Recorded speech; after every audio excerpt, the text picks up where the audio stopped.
జై శ్రీరామ్, శ్రీమాత్ర నమః. జై జనసేన, జై పవన్ కళ్యాణ్, జై వారాహి, వందే మాత్రం. వీక్షకులకందరికీ నమస్సుమాంజలు. ఇటీవల శాసనసభలో పొల్యూషన్ కంట్రోల్ బోర్డు గురించి జరిగిన చర్చ తర్వాత అనేక చర్చలు జరిగి చివరికి పొల్యూషన్ అనేది పరిశ్రమల ద్వారా పొల్యూషన్ వస్తున్నది యథార్థం.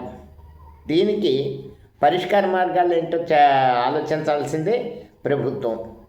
నేను ఒకటే అడుగుతున్నాను, మనం ఆల్రెడీ ఎయిర్ పొల్యూషన్ చూసాం, తర్వాత వాటర్ పొల్యూషన్ చూస్తున్నాం, పరిశ్రమల ద్వారా వచ్చే పొల్యూషన్ చూస్తున్నాం. దీని పరిష్కారం లేదా? ఏ పరిశ్రమ, అది చిన్నది కానీ పెద్దది కానీ, వచ్చిన పరిశ్రమలో తయారైన తర్వాత వ్యర్థాలని శుద్ధి చేసి ట్రీట్మెంట్ చేసి బయటకు వదిలే మార్గం లేదా ఏ పరిశ్రమ కన్నా? ఎందుకని చేయట్లేదు?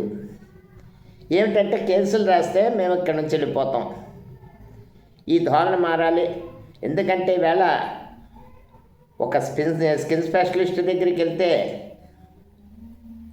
ఏడాదిలోపు పిల్లల నుంచి మొదలుకొని ముసలాళ్ళ వరకు స్కిన్ డిసీజెస్తో బాధపడుతున్నారు. కారణం ఈ పొల్యూషన్. ఇంకా ఇంకా ఎన్నో రకాలు, లంగ్స్ కానీ ఇతరత్ర కిడ్నీస్ కానీ, ఇన్ని వ్యాధులు వచ్చి ఇంతమంది డాక్టర్లు వస్తున్నారంటే ఈ పొల్యూషన్ మనం పెంచి పోషించుకోవడమే. పరిశ్రమలకి కానీ, పరిశ్రమల శాఖకి కానీ, పొల్యూషన్ కంట్రోల్ బోర్డుకి కానీ, మా డిప్యూటీ సీఎం గారికి కానీ నేను చెప్పేది కూర్చోబెట్టి నచ్చజెప్పి ఎక్కడ మట్టుగా అక్కడ అందరూ ట్రీట్మెంట్ చేసి వ్యర్థాలను బయటకు వదిలితే, ఇవాళ ఉప్పాడలోని మత్స్యకారులు ధర్నా చేస్తున్నారు.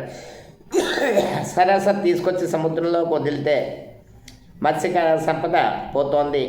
ఇదివరకు తీరం ఒడ్డున కూర్చుని చేపలు పట్టి పరిస్థితి నుండి ఇప్పుడు మైళ్ళు దూరం లోపలికి సముద్రం మధ్యంలోకి వెళ్లాల్సిన పరిస్థితి వచ్చిందంటే పరిశ్రమ వ్యర్థాలు.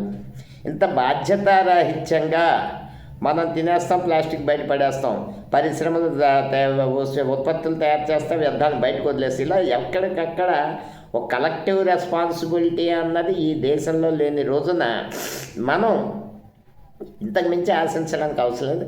స్వచ్ఛ భారత్ అన్నది బహిరంగ ప్రదేశాలకే పరిమితం కాకుండా అదొక జాతీయ నినాదంగా పరిశ్రమలకు కానీ, చిన్న చిన్న పరిశ్రమలు గ్రామాల్లో ఉంటాయి, వాళ్ళు వ్యర్థాలు వదిలేస్తారు, జనం అందరూ బాధపడుతూనే ఉంటారు. ఎందుకనంటే ఎవరు ఏం మాట్లాడలేని పరిస్థితి వస్తుంది. ఎందుకంటే గ్రామ పెద్దల అండదండలు ఉంటాయి. అంటే వాళ్ళు ఏం చేసినా సరే భరించాల్సిందేనా? అలాగని పరిశ్రమను తీసేస్తాం, కలెక్టర్ కంప్లైంట్ ఇస్తాం అది అంటే చర్యలు తీసుకునే పరిస్థితులు అయితే లేవు. ఎందుకంటే పరిశ్రమ పెట్టడమే కానీ పరిశ్రమను తీసేమని ఏ ప్రభుత్వం చెప్పదు, ఏ గవర్నమెంట్ అధికారి కూడా చెప్పడు, ఆఖరికి న్యాయస్థానాలు కూడా చెప్పవు. ఇక్కడ ప్రభుత్వం చేయగలిగిందల్లా ఏంటంటే ఖచ్చితంగా పొల్యూషన్ పారామీటర్స్ ఏవైతే ఉన్నాయో వాటిని ఖచ్చితంగా అమలు చేసి ఇలా పారిశ్రామికవేత్తల్ని, అన్ని వర్గాల పారిశ్రామికవేత్తల్ని కానీ వీళ్ళందరినీ కూర్చోబెట్టి హితబోధ చేయడం తప్పించి మరి ఇంకా మార్గం లేదు.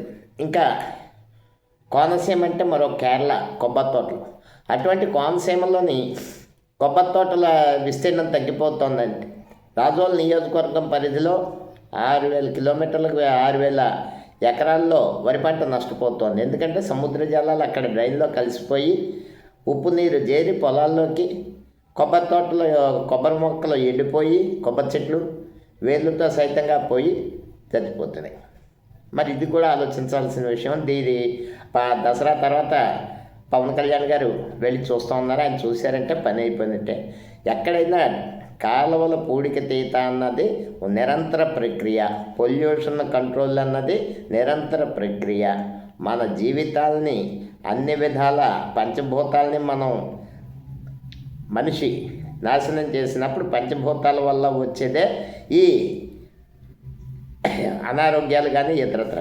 కాబట్టి ఈరోజు ప్రభుత్వం పారిశ్రామిక వర్గాలందరినీ ఒకసారి కూర్చోబెట్టి నచ్చజెప్పి, బాబు పొల్యూషను ట్రీట్మెంట్ వేసే గవర్నమెంట్ పరిశ్రమలు కూడా చేస్తున్న పని ఇదే, ప్రైవేట్ పరిశ్రమలు చేస్తున్నవి ఇవే. ప్రజల ప్రాణాలను ప్రణంగా పెట్టి పరిశ్రమల్ని నడుపుతామంటే మేము అంగీకరించం, మీరు ఈ చర్యలు తీసుకోవాలని ఖచ్చితంగా నచ్చజెప్పాల్సిన అవసరం ఉంది. ఇంకా ఇక్కడ పారిశ్రామికవేత్తలు అంటే అందరూ ఉంటారు. రాజకీయ కోణం కాదు ఇది, సామాజిక కోణం చూడాలి. ఓ ప్రభుత్వం వస్తే ఇంకో ప్రభుత్వం తాలూకు పారిశ్రామికవేత్తలు బెదిరించి పంపేసి సంస్కృతి అయితే ఇప్పుడు లేదు, జరగదు ఈ 5 ఏళ్లలో. కాబట్టి పరిశ్రమలన్నీ పారామీటర్స్ అనుగుణంగా పనిచేసే విధంగా ప్రభుత్వం నచ్చచెప్పాలి. అందులో ఒక్క మాట పవన్ కళ్యాణ్ గారు చెప్పంటే ఆచరణలోకి వచ్చేస్తుంది. అది ఆయన వల్లే సాధ్యం. కాబట్టి పవన్ కళ్యాణ్ గారు తక్షణం పూనుకొని ఇక్కడ పరిశ్రమల ద్వారా పొల్యూషన్ని నివారించి, అలాగే సమాజంలో కాలుష్యాన్ని కూడా నివారించడానికి ఉన్న మార్గాలు చూసి, అలాగే రాజోల్ నియోజకవర్గ పరిధిలో కొబ్బరి తోటల సంరక్షణకి చర్యలు తీసుకోవాలని కోరుకుంటూ వందే మాతరం, జై హింద్.